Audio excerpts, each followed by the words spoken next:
It's Josh Hennig. We are counting down the days to the return of NFL. In fact, some training camps actually opened today for the rookies. I'm Josh Hennig hanging out with you for another edition of Game Night on 97.3 ESPN. We'll talk more NFL coming up with Rob Maaddi from the Associated Press at 6:20 tonight. As always, we also get into the Phillies. They are back in action against the Brewers tonight. And as always, yes, you can join the conversation. 609-403-0973. That is the text board. You also can DM the show through the 97.3 ESPN mobile app powered by First Bank of Seattle. Before we get to the NFL items, I did want to hit on the Phillies because with them getting back in action tonight, one of the things I've been thinking about with the Phillies is what are the Phillies legitimately? Like what are the Phillies moving forward?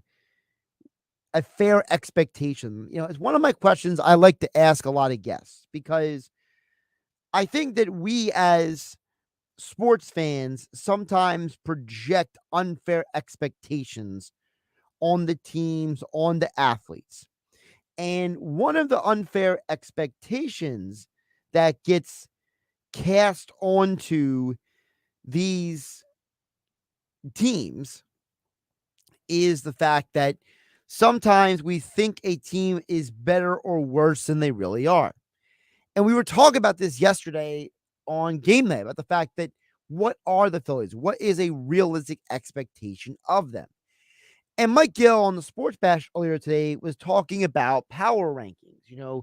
Yesterday it was CBS's power rankings. Today was the Athletics power rankings. And I can't get around the reality that a lot of these power rankings, I got to be honest with you guys, I don't know what they're watching. I'm starting to wonder if the people who do the power rankings are just doing it for headlines and clicks. Because it's starting to get to a point where I legitimately don't understand why anyone thinks some of the teams ahead of the Phillies are better than them.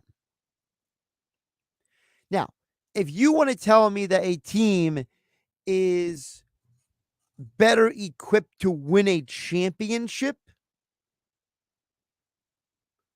I don't mind that. I'm not against that. But I just feel like if we're being honest, as I told you guys yesterday, on the surface, and by the way, nobody texted in at 609-403-0973 yesterday. Nobody DM'd on the 973 ESPN mobile app powered by First Bank of Seattle. Nobody brought to the table the argument about who are all these teams that are so much better than the Phillies. Look, I get it. There is a default when it comes to Philly sports fans to not believe in and not think well of your team. I get that for some of you out there, that is your default mode. I understand for some of you, you just hate the Phillies potentially. I get all that. But when you go by some of these different power rankings, how am I supposed to believe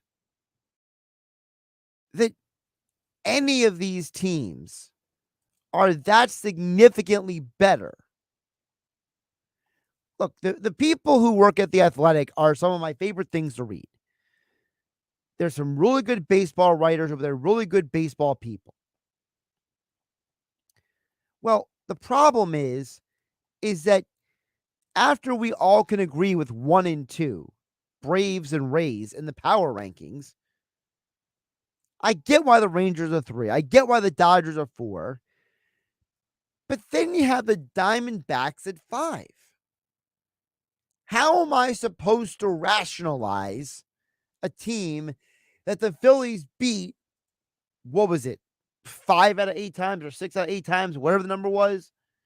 How am I supposed to rationalize that team is the fifth best team in all of baseball?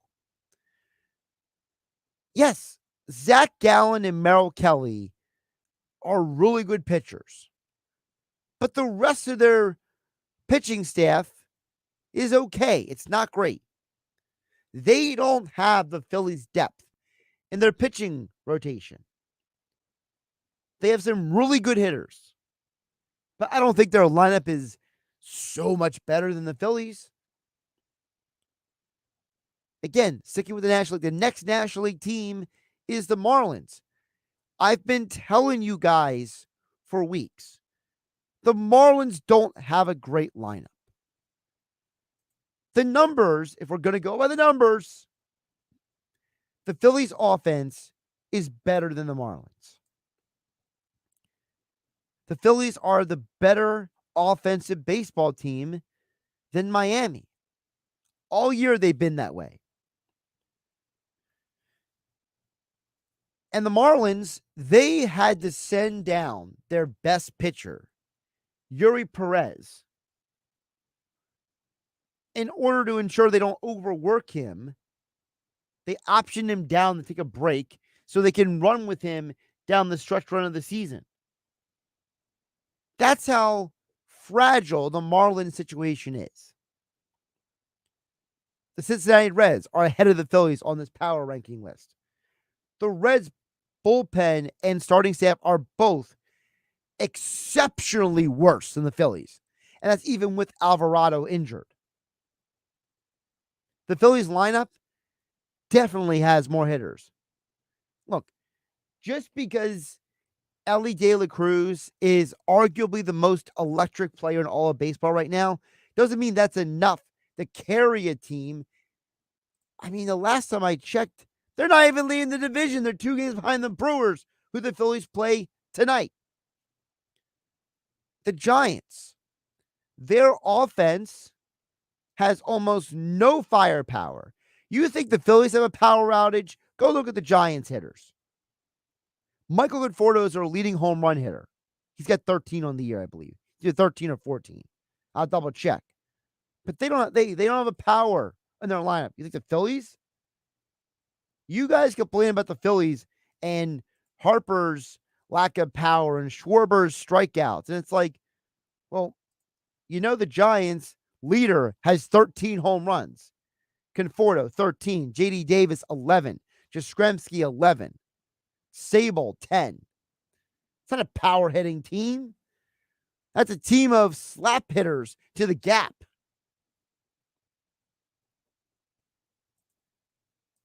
And by the way, the Giants are a two-headed monster on their starting staff.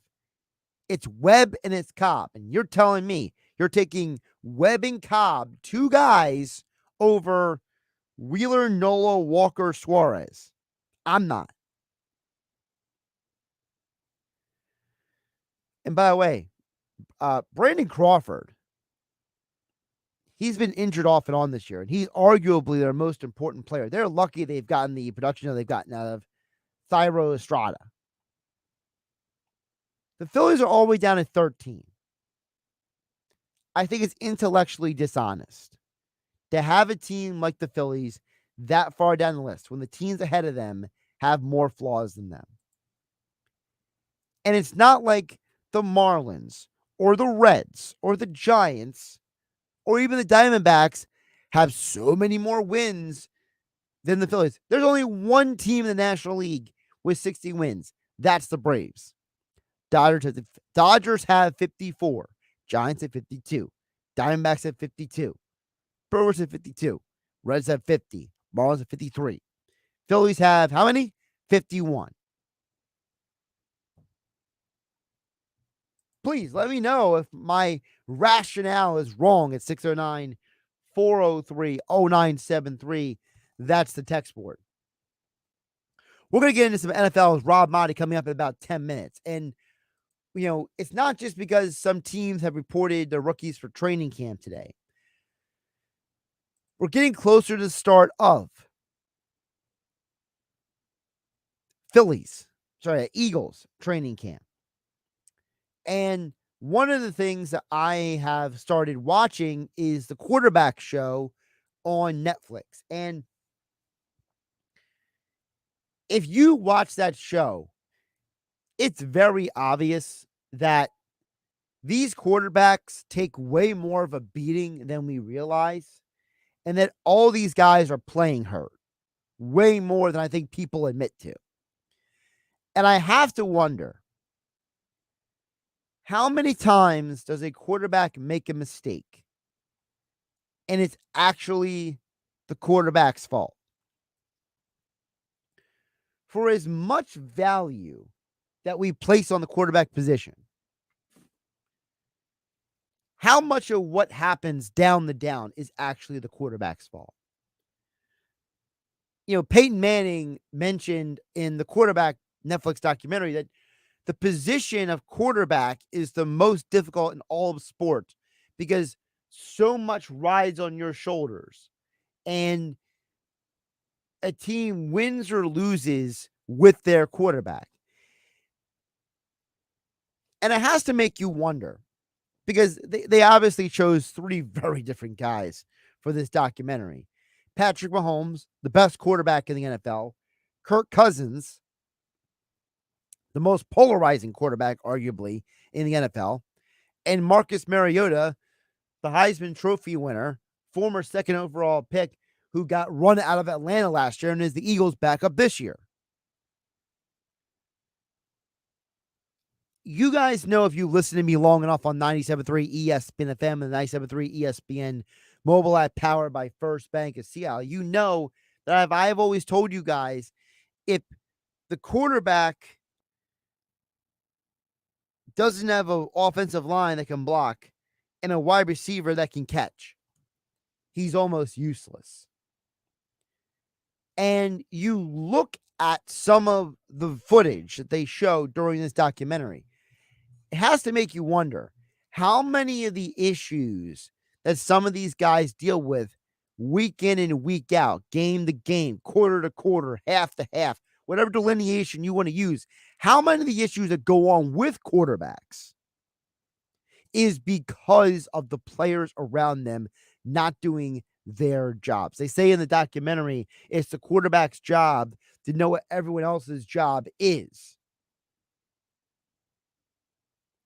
Well, does everybody else around that quarterback know what their job is? It's part of the problem. Coming up next, Rob Maaddi, lead NFL writer for the Associated Press. He is back, and he will join us for some football talk here on Game Night with me, Josh Hennig, on 97.3 ESPN FM and 97.3 ESPN mobile app. It's free, thanks to First Bank of Seattle. This weekend on ESPN Radio, it's interleague action at Fenway Park in Boston. Gone! Justin Turner walks it off. Justin Turner and the Red Sox welcome Pete Alonso and the New York Mets. Gone! A three-run homer for Pete Alonso. The Red Sox and Mets. Coverage begins Saturday at 3:30 Eastern and Sunday at 6 Eastern on ESPN Radio. Listen to Major League Baseball on 97.3 ESPN. Oh, yeah, it's on at Matt Blatt Nissan. If you're currently stuck in a loan or lease, AJ the Trade Man can get you released. Matt Blatt Nissan.com. It's on at Matt Blatt Nissan on the Black Horse Pike, Egg Harbor Township. At Grainger, we're for the ones who pay attention to every little detail. The ones who fuss, tinker, and sweat the small stuff. Because you know the tiniest thing can make the biggest difference when it comes to keeping business moving. We get it. We're the same way, offering access to product experts to help you quickly and easily find what you need. So whatever your industry, you know you're always getting professional-grade products. Call, click Grainger.com, or just stop by. Grainger, for the ones who get it done. Do you have heart failure and often hear, "Those stomach issues ruined your birthday"? You're too tired to play catch, Grandpa. Sweetie, you haven't touched your tools since the carpal tunnel syndrome diagnosis. if these seemingly unrelated symptoms sound familiar, talk to your cardiologist. Ask about transthyretin amyloid cardiomyopathy, or ATTR-CM, a rare and underdiagnosed disease that gets worse over time. Learn more at connecttoyourheart.com. That's connecttoyourheart.com. Sponsored by Pfizer. The Angie's List you know and trust is now Angie, and we're so much more than just a list. We still connect you with top local pros and show you ratings and reviews, but now we also let you compare upfront prices on hundreds of projects and book a service instantly. We can even handle the rest of your project from start to finish. So remember, Angie's List is now Angie, and we're here to get your job done right. Get started at Angie.com. That's ANGI, or download the app today. Ever since we got Xfinity Mobile, the whole family now has the fastest mobile service. My little brother has no idea how lucky he is. Back in my day, we didn't have it nearly as good. Oh yeah? Back in my day, you couldn't even stream outside the house. Please, back in my day, we had phones with cords, and they were mounted to a wall. Forget phones. Back in my day, we wrote letters. Remember, Herman? Your grandmother would write me pages. Vintage texting. Cool. Break free from the big three and switch to Xfinity Mobile, the fastest mobile service with 5G and millions of Wi-Fi hotspots. Save hundreds a year on your wireless bill and get 2 lines of unlimited for just $30 a line per month. Visit your local Xfinity store to learn more. Restrictions apply. Xfinity Unlimited intro service and Xfinity Internet required. Compares lowest price 5G plans of top 3 carriers. Taxes and fees extra. Reduced speeds after 20 gigabytes of usage. Data thresholds may vary. Comcast analysis of mobile Wi-Fi and cellular data from Ookla Speed Test Intelligence in Q1 2023. Texting privacy policy and terms and conditions posted at textplan.us. Texting enrolls for recurring automated text marketing messages. Message and data rates may apply. Reply stop, opt out. Go to nomoredraftywindows.com for full offer details. Attention all homeowners. Do you know when to replace your windows? Feeling too hot or cold? It's time to replace. Fog between the glass. Time to replace. Spending too much on expensive energy that literally goes out the window? It's definitely time to replace. If you've put off replacing windows in your home because it's too expensive, here's great news. You can now get a free in-home window consultation and free price quote from Renewal by Andersen, the company with the most 5-star reviews among leading full-service window replacement companies. And right now you can save $359 off every window and $887 off every door. Just text PLACE to 200-300 for your free consultation on top quality affordable windows or patio doors for $0 down, 0 payments, and 0 interest for a year. That's right, you don't pay a dime for an entire year. Plus save $359 off every window and $887 off every door. But hurry, these big dollar savings end this month. Text PLACE to 200-300 right now. Text the word PLACE to 200-300. Don't wait, text PLACE to 200-300. DQ presents how to fancy up any occasion. Step 1, grab the caramel fudge cheesecake blizzard from DQ. Step 2, break out your fanciest sweatpants and park yourself in your comfiest chair. Step 3, kick back and bask in the luxury of salted caramel, rich fudge, and decadent cheesecake pieces blended in world-famous DQ soft serve. Fancy? Achieved. No formal wear required. DQ. Happy tastes good. The all-new Nissan Ariya is a fully loaded EV. It's brimming with style and power. Up to 389 horses of it. Innovation and intelligence. E-Force all-wheel drive. It'll pin you to your seat. Your very plush seat. The all-new, all-electric Nissan Ariya.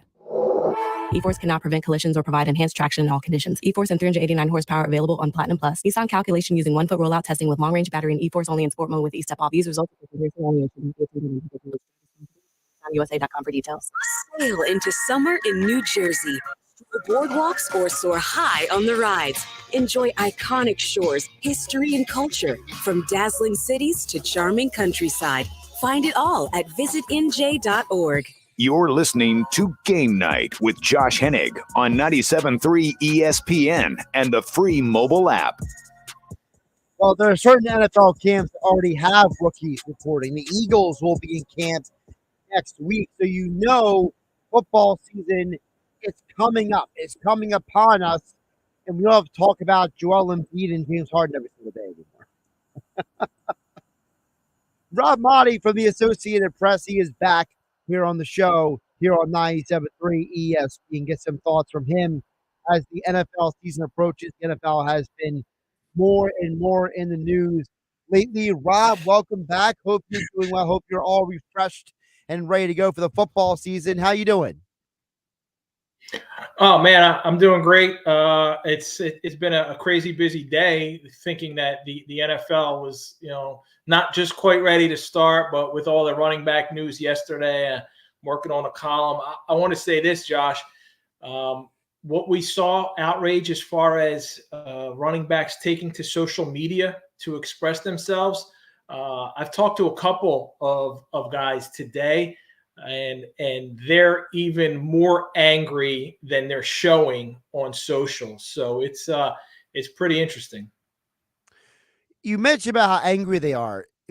And I'm not trying to say this to be insensitive, but I feel like there's a lot of people saying about what the problem is, but there's not a lot of people talking about a solution for this problem. And, in the past, the franchise tag, from what I've always understood, used to be kind of like the great equalizer. It was almost like the replacement for baseball's arbitration almost. And now, you have a guy like Saquon Barkley who's saying, look, 10.1 million is not enough when my quarterback, who is not a great quarterback, makes 45 million. And I think that, just using the franchise tag just might not be enough anymore.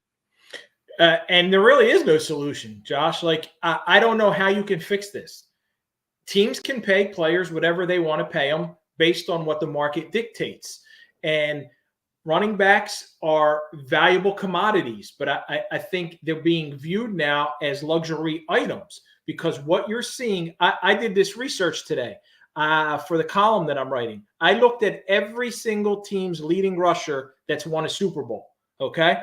And teams are finding ways to win Super Bowls, which is the ultimate prize and the ultimate goal, with guys who aren't even 1,000-yard rushers. The last team to win a Super Bowl with a 1,000-yard rusher was the Patriots with LeGarrette Blount way back in 2016.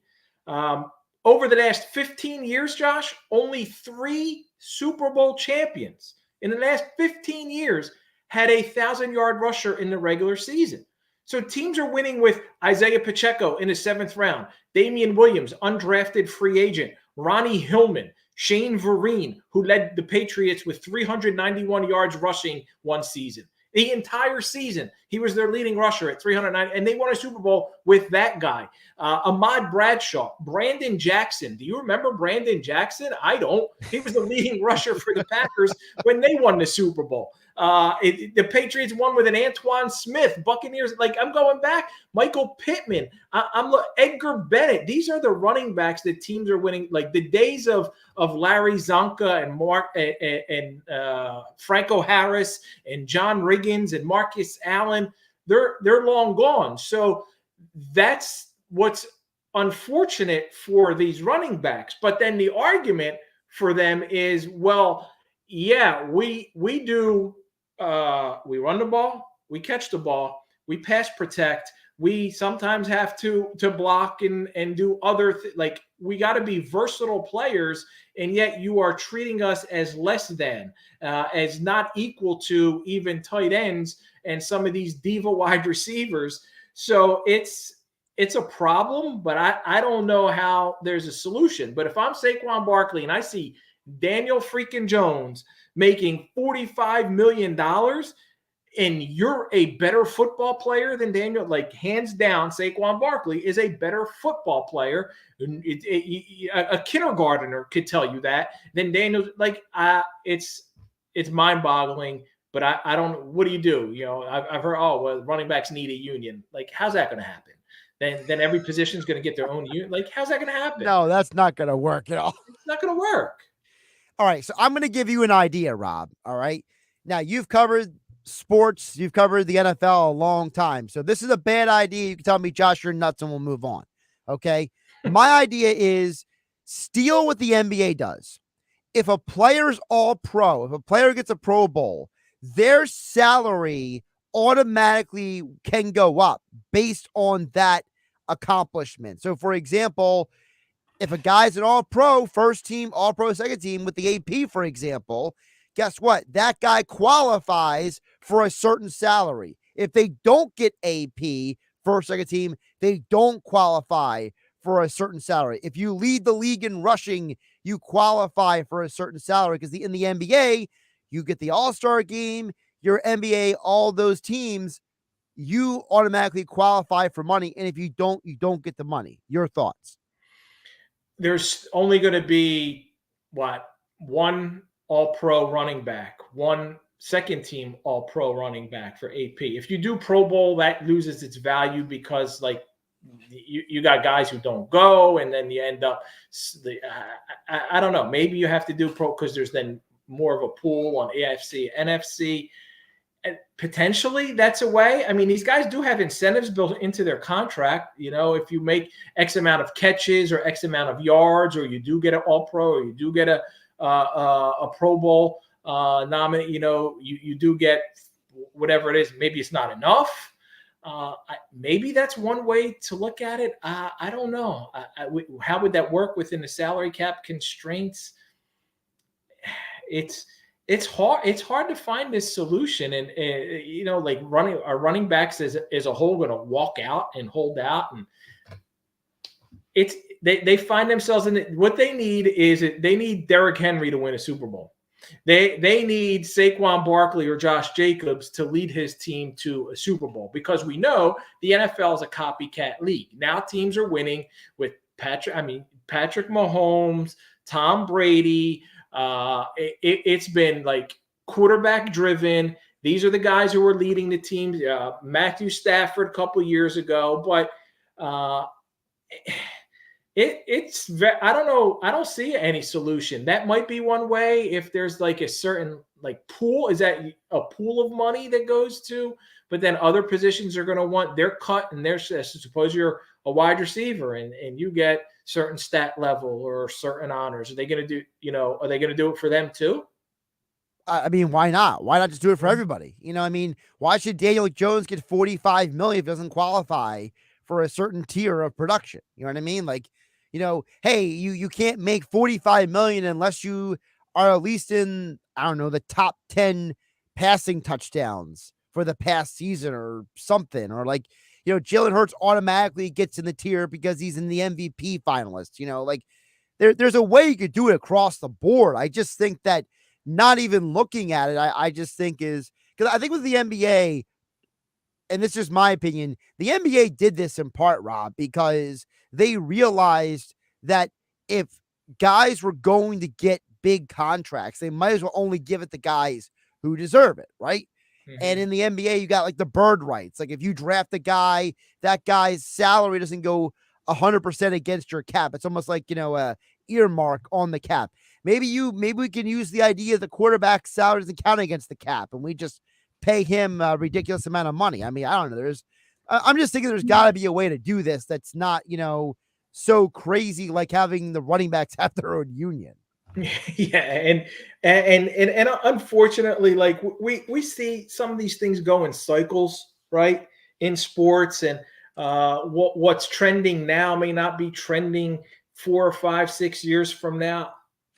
If the level of quarterback play slips, like there ought to be a Daniel Jones rule. Like you can't be Daniel Jones and make more than $18 million. Like there ought to be that kind. There's some kind of rule where you have to be of the level of Patrick Mahomes to get in the 30+ million. But then the money's out there. And how are they? Do you allocate it by position? And like you said at the top, I thought that the franchise tag was going to be the equalizer, and that hasn't been the case. And that's where there's a problem.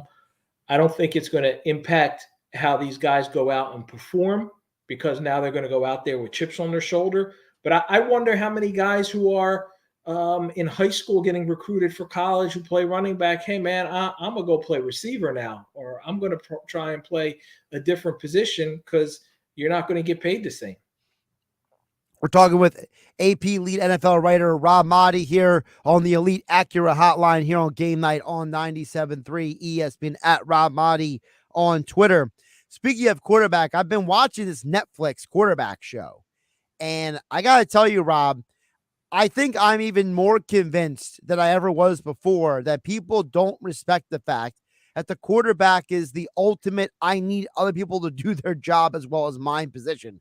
Because watching these guys get absolutely obliterated from down the down, and like hearing the pain that Patrick Mahomes and Kirk Cousins and Marcus Mariota are in because, the guy in front of them didn't do their job, and how all three of them go out of their way to tell their offensive linemen, hey man, it's okay, while they're literally like ruling in pain. It's absolutely amazing that people don't realize that like it doesn't matter if you have Patrick Mahomes. Patrick Mahomes gets destroyed in the pocket. He's useless. Toughest position, no, like in sports, no question about it. No question. Just from forget even the physical standpoint that you're talking about, the mental standpoint, where you have to know what every single player on your offense is doing. Like what you're running back, you got to know what you're doing. Your quarterback, you got to know what 10 guys are doing on each and every play, and then you have to know what that defense is doing on each and every play. Like from a mental standpoint, what it takes to be a quarterback, and then you talk about that the physical stuff that you just mentioned. I haven't seen that Netflix. I do want to see it. And I'm at some point when I get on some planes, and if I could binge it or whatever it can be, maybe I'll be able to knock it out that way. But it's grueling. They get too much credit sometimes. They get way too much blame oftentimes, and it's not fair how I think that they are held responsible for the downfall of a team when they lose, because like you said, it takes everybody else on that offense, everybody else on that team doing their job, making sure that they're in the right position. And then you got to, as a quarterback, you got to take the blame regardless. If a receiver runs the wrong route, God forbid they say that, because now they're looked at as a selfish quarterback who just called out his receiver for running the wrong route. I've seen quarterbacks where the receiver did the wrong thing, and they say that one's on me. I should have put it in a better spot.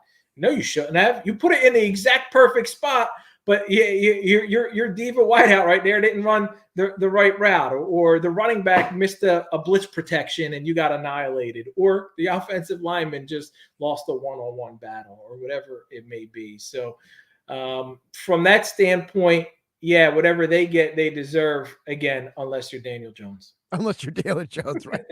By the way, isn't it ironic that the guy's nickname is Danny Dimes? He only throws 15 touchdowns. Like, is there anything more ironic than that? That's funny, man. Danny Dimes and 15 touchdowns gets you a whole. That's $3 million per touchdown. Pretty good. Yeah, it's great. It's great if you can get it. I want his agent. That's what I need. Yeah, for sure. By the way, in the documentary, my favorite part so far is Kirk Cousins explaining that his wife dresses him and he doesn't dress himself. And that whenever people see him, like people apparently like very like hyper analytical of what he wears. And he's like, dude, my wife picks out everything I wear. I don't even, like what do you think about that? Like his wife is literally like just picking his whole wardrobe for him every day. Did they get to the point where he was shirtless with the chains and everything else on the plane, or that there was no explanation for that one? I haven't gotten to that episode yet. That wasn't the wife. I'm a guy who picks out my own outfits, so I can understand if you're a quarterback and you don't have time. But I know a few other guys were the same way. They just defer to whether it's their wife, significant other, or a stylist who picks everything out for them. And sometimes they don't pick out the right thing, because you see a guy wearing a pink suit or red shoes or something. It looks a little bit funny. But I thought it was, and I didn't see it yet, but I saw it written about or talked about. Kirk taking Tuesdays off was a thing, where he just doesn't do any football. That to me is different. That's a surprise. But what he does do is he goes like that. They show the thing where he goes like that cryo chamber where like he puts himself in like the suit and he has to like lay in there for like 30 minutes to 60 minutes and just he can't do anything. He has to just lay there and take the therapy. You know what I mean? Yeah, and that goes with the cold tubs and everything else that they got to do to make sure. The chambers and all that stuff, that they got to make sure that their body's right. I don't know how they withstand all that. You got a 325-pound nose tackle who just comes crashing down on you, flings you down, wants you to. They want to hurt you no matter what they say. They want to knock you out of the game, and it's difficult, man. It's the toughest position to play for sure. I wonder if they're going to make this a series, pick 3 other quarterbacks and do this next year. I don't know. Have they even said that? They haven't said that, but I saw. So Travis Kelce was at the premiere, and he said he thinks the next series should not be about quarterbacks. So he thinks it should be about offensive linemen. They should pick 3 offensive linemen and follow them around for a season. Well, Jason Kelsey would fit in nicely with that. I'd love to see what one he goes through, and then the whole everything on the field, because he's so knowledgeable, and he's the captain on that field, but he's also all about his business. And you got to pick a guy like that, then you got to pick a trash talking guy too, and see that will work. I think offensive linemen. I'm surprised Travis didn't say tight ends. Well, he said later that the problem with tight ends is that he would have to be on the show and he would be the star of the show in the interview. So doesn't surprise me. He would be. I mean, he's certainly got that personality. So I would tune in. He's different. He's different for sure. Oh, he's definitely different. I listen to that Kelsey podcast as often as I can, and some of the things that Jason has to explain to him sometimes are pretty funny. Like, oh man, I haven't seen it yet. I haven't listened to it yet. I got to. I need to. I get clips sent to me weekly and all that stuff. I got to do it. Speaking of offensive linemen, Rob, ESPN did their yearly survey of NFL executives, scouts, coaches, and they ranked Lane Johnson as the 4th best tackle in the NFL, Jordan Mailata as the 5th best tackle in the NFL. Your thoughts on not one, but 2 Eagles making that list? Well, did they do it overall tackles, or was it right tackle, left tackle? Overall tackles. So top 5 tackles, period.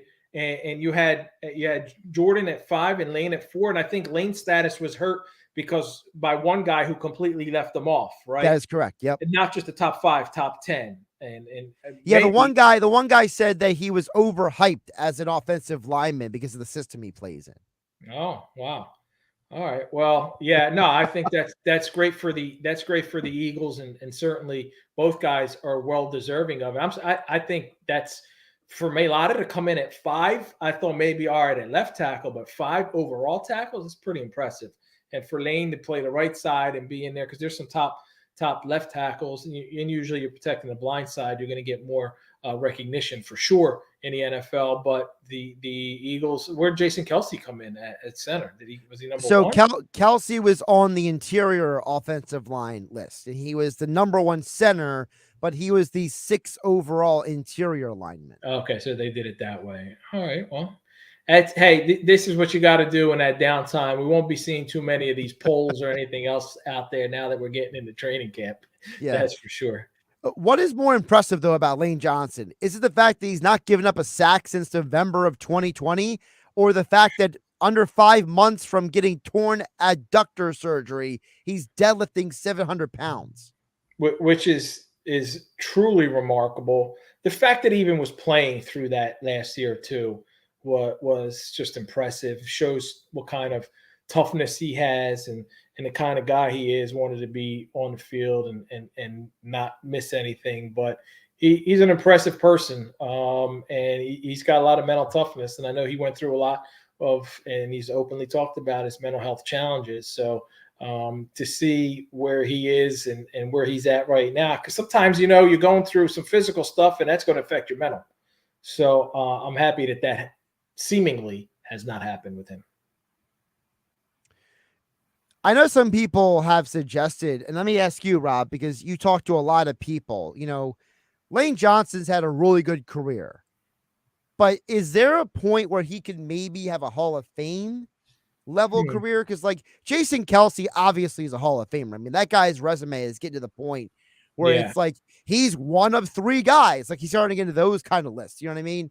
Yeah, I know Lane, he's kind of in a different situation because he's only had 2 first-team All-Pros, but I mean, I gotta admit, like, I didn't realize he literally hasn't allowed a sack since November of 2020. I mean, that's just ridiculous. Yeah, and there's so much weight put on being an All-Pro. Jason's at that 5, and I think that kind of solidified his status, cemented him. Lane, 4-time Pro Bowler, doesn't get as much weight as 2-time All-Pro, and it's only at 2. I'd love to see him get 2 more.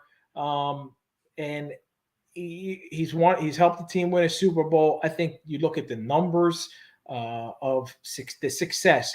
What's the Eagles' 1-loss record with Lane Johnson? I think that should have some value when you look at things like this. He's 33 years old going into this season. I didn't even realize that he's been around quite a while, right? He's 30. Lane Johnson is 33 years old, and you start to wonder how much longer can his body stand up to that.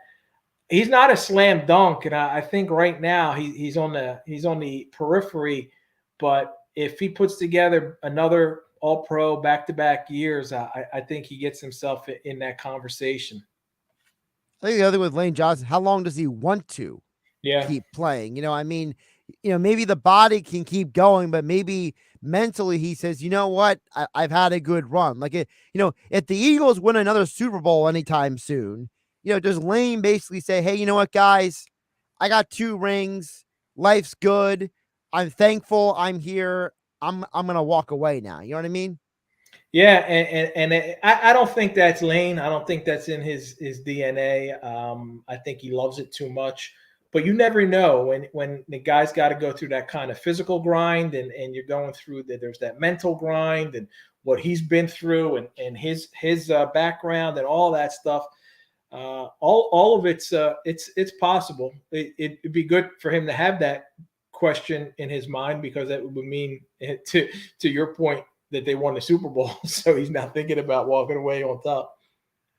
Rob, before I let you go, what does the upcoming weeks look like for you with the travel schedule? You gonna be traveling around for training camp?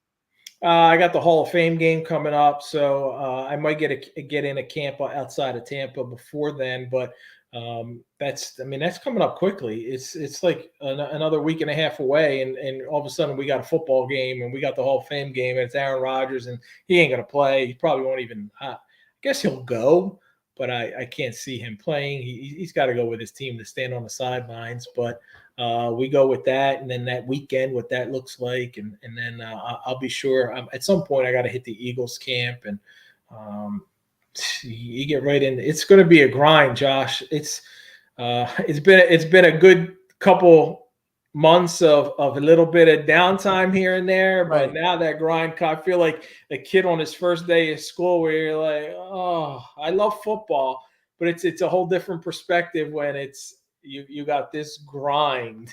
It's tough. By the way, the Jets are trying to limit Hard Knocks filming and NFL Films cameras.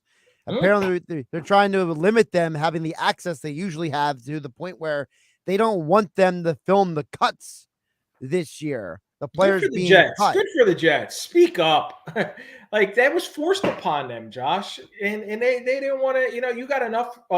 It's New York. You got Rodgers in first year, the burden, the pressure, and all that. And now the NFL is trying to make reality TV out of you. At some point, you got to be like, all right, enough's enough. Right, enough's enough. I just think it's interesting that it's like, we're going to draw the line on the players getting cut. Like, it wasn't like something else. You know what I mean? Like, it's like respect and dignity for these guys. It's somewhat admirable, man.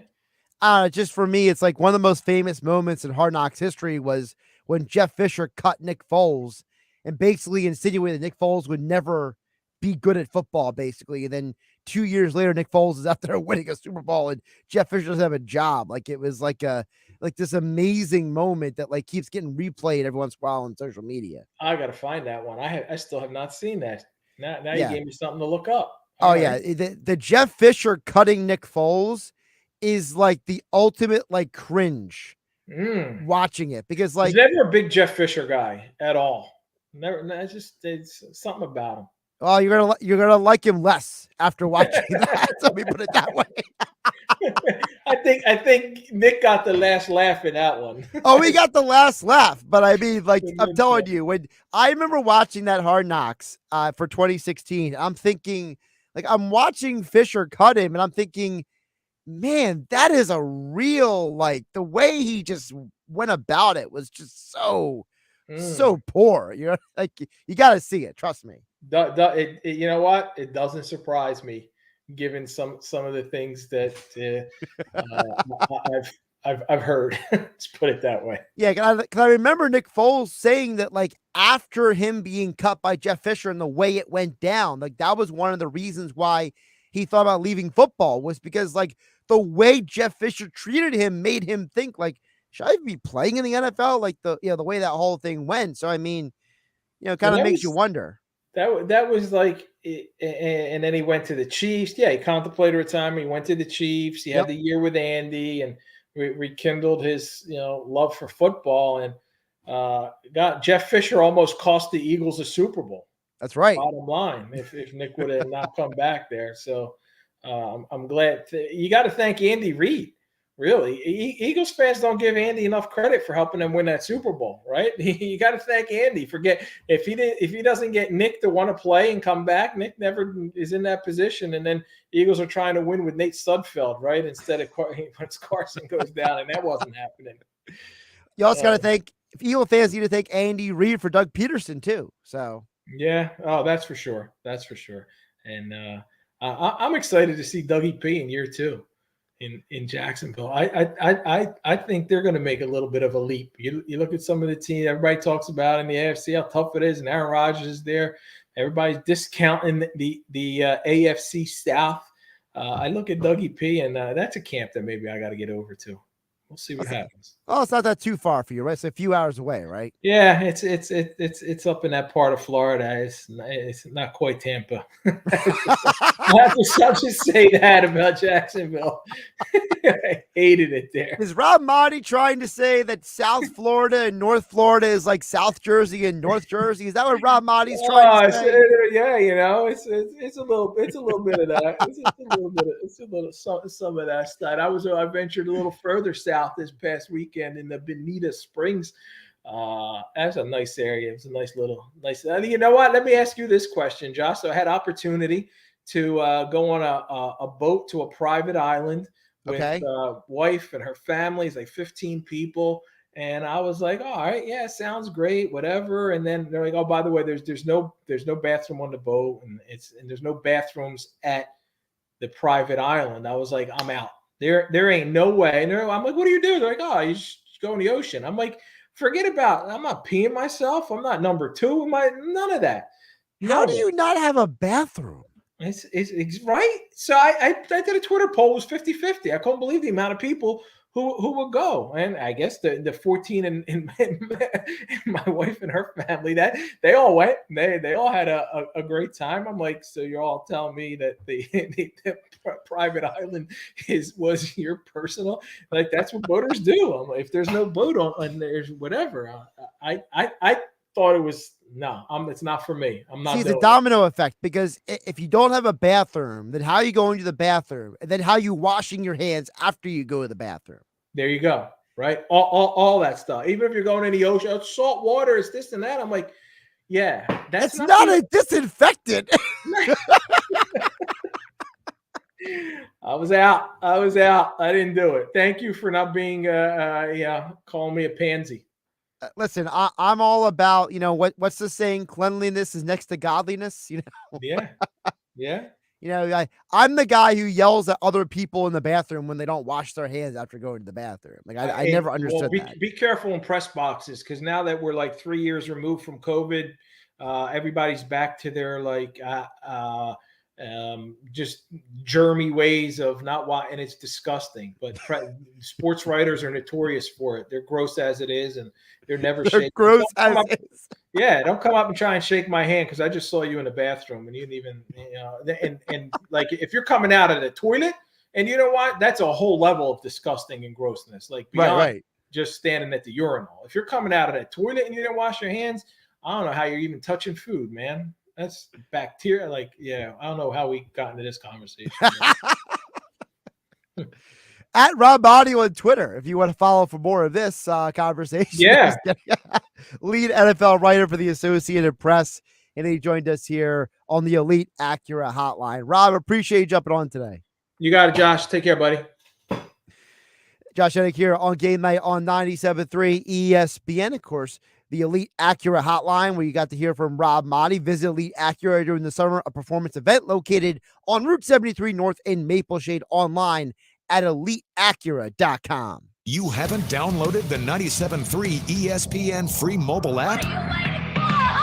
Well, go get it now to follow all the Philly sports teams at 973ESPN.com. Powered by First Bank of Sea Isle City. Your luxury BMW experience is closer than you think. Take advantage of exceptional savings at BMW of Atlantic City. Stop in and shop your favorite models, including the new BMW 2 Series, X3, and more. We're sure to have a vehicle that fits your needs. And with Acceleride, purchase your vehicle online and we'll deliver it directly to you. Looking to trade? We'll pay top dollar for your current vehicle. Experience luxury today at BMW of Atlantic City, closer than you think. In Egg Harbor Township, shop our complete inventory online at bmwatlanticcity.com. Texting privacy policy and terms and conditions posted at textplan.us. Texting enrolls for recurring automated text marketing messages. Message and data rates may apply or play. Stop, opt out. Go to nomoredraftywindows.com for full offer details. Attention all homeowners. Do you know when to replace your windows? Feeling too hot or cold? It's time to replace. Fog between the glass. Time to replace. Spending too much on expensive energy that literally goes out the window? It's definitely time to replace. If you've put off replacing windows in your home because it's too expensive, here's great news. You can now get a free in-home window consultation and free price quote from Renewal by Andersen, the company with the most 5-star reviews among leading full-service window replacement companies. And right now you can save $359 off every window and $887 off every door. Just text PLACE to 200-300 for your free consultation on top quality affordable windows or patio doors for $0 down, 0 payments, and 0 interest for a year. That's right, you don't pay a dime for an entire year. Plus save $359 off every window and $887 off every door. But hurry, these big dollar savings end this month. Text PLACE to 200-300 right now. Text the word PLACE to 200-300. Don't wait, text PLACE to 200-300. The Dell Technologies Black Friday in July event has arrived with limited quantity deals on top tech to power any passion.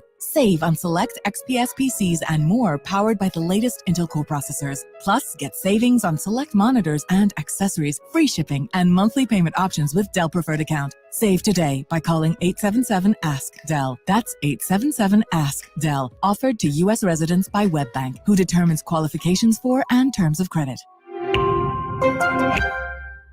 Matt Blatt Kia wants to give you independence. Yes, independence. Like freedom from down payments. I got approved with 0 down. Freedom from high interest rates. I got 2.49% for 72 months. Freedom from overpriced new vehicles. I got $6,000 off MSRP. But most important, freedom from your old car. I was told I was stuck in my lease. Matt Blatt Kia got me released. Low 2.49% financing. Up to 72 months on every new EV in stock. And 0 down on every Kia in stock. Plus, get $6,000 off MSRP on every new Kia EV in stock. Finance your future, not your past. Even first-time buyers can drive with peace of mind with our exclusive 4-day love it or leave it return policy. It's gotta be a Matt Blatt Kia. With approved credit, not all will qualify. Go to mattblackkianj.com for complete details or 888-505-6670. Price includes all costs to be paid by consumer except for licensing, registration, and taxes through KMF, Kia Niro, and EV. 635 customer cash plus $22.50 dealer discount off MSRP. Expires 8/5/23. Matt Blatt Kia, 6211 Black Horse Pike, Egg Harbor Township.